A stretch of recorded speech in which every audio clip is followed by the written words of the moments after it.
Okay, this is part 2 of my series on identity and false identity. This is false identity part 2, prideful. Part 1 is you are no longer a victim. So, to recap on part 1,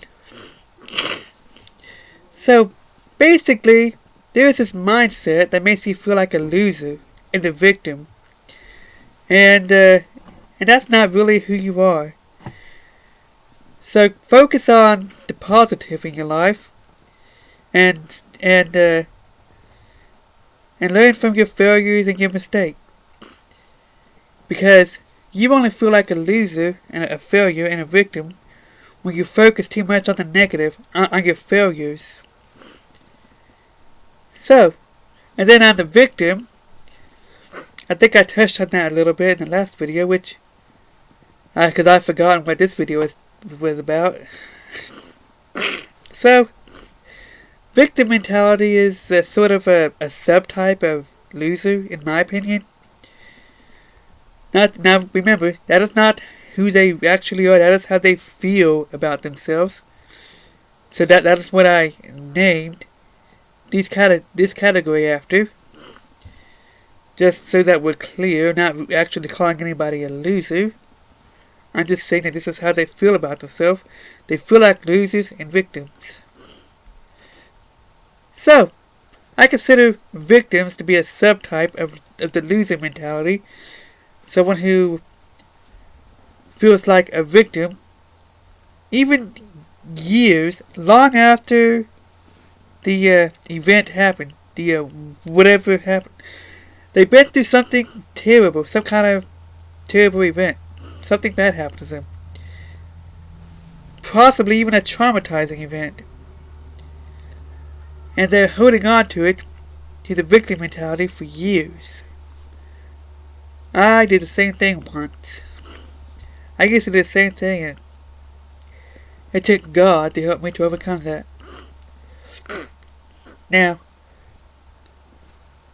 excuse me. Now, the main topic of this section is prideful, which I get to that in a minute. So, basically, the difference between a victim and a survivor is the mindset of the person. It's how you want to see yourself.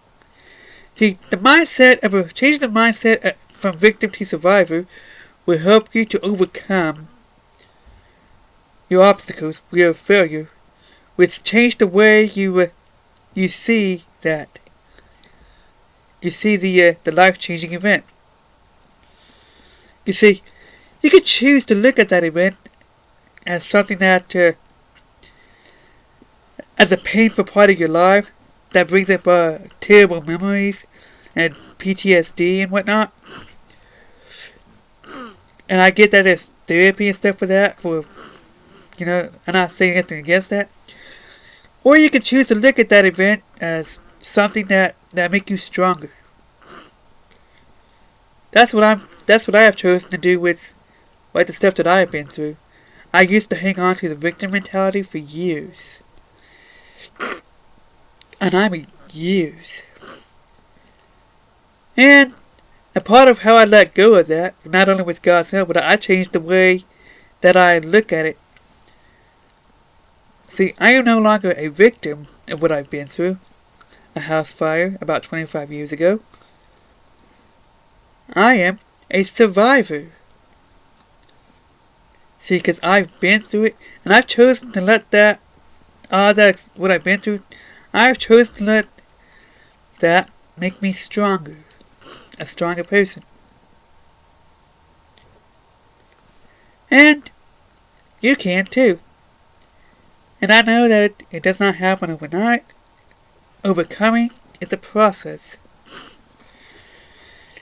But seeing yourself as a survivor rather than a victim is sort of the first step to overcome your past. The first step to overcome what you've been through. So I guess this is kind of a deeper talk on my other video, How to Overcome Your Past. This goes in deeper. So now then. Now then. The prideful person. This is someone who has kind of a, well, not kind of, a superiority complex.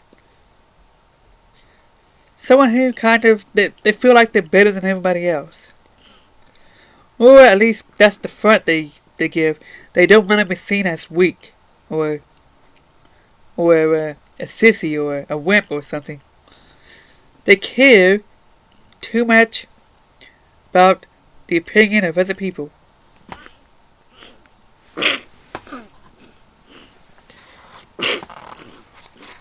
They just care too much.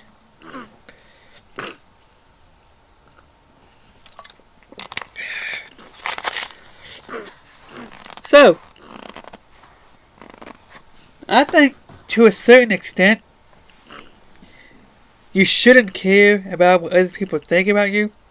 But on the other hand, you shouldn't use that attitude to act out rude and hateful to people.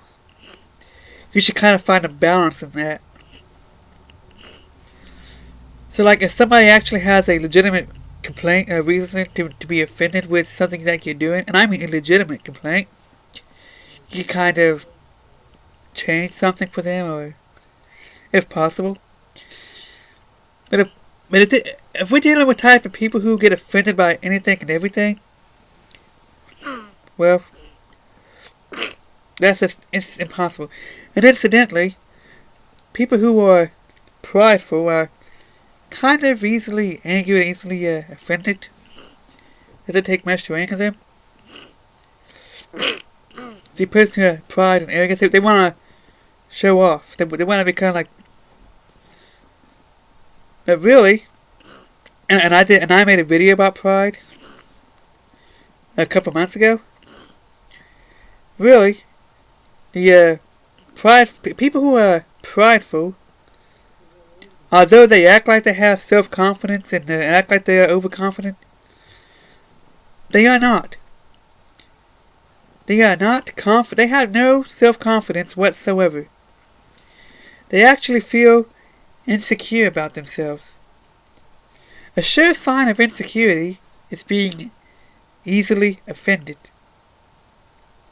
And I mean easily offended by anything and everything. So, that's just the truth of it. Because people who are prideful, they, although they come across as like, with the superiority complex and arrogance, they have no self-confidence at all. They do not believe in themselves. They care a lot about how other people perceive them. When you have true self-confidence, you know that, for the most part, it does not matter what other people think about you. It doesn't matter. They don't define who you are. And you know that. Because true self-confidence means you understand and you know that there's going to be people who's not going to accept who you are, and they're not going to like you at all. And that's fine. But when you have pride, when you're prideful, you get offended because people don't like you. You don't like it when people don't like you. You know, it bothers you too much. You almost like you're seeking approval from somebody else. Which brings me to the next topic, which I'm going to talk about in the last video, in the next video. The self-identity.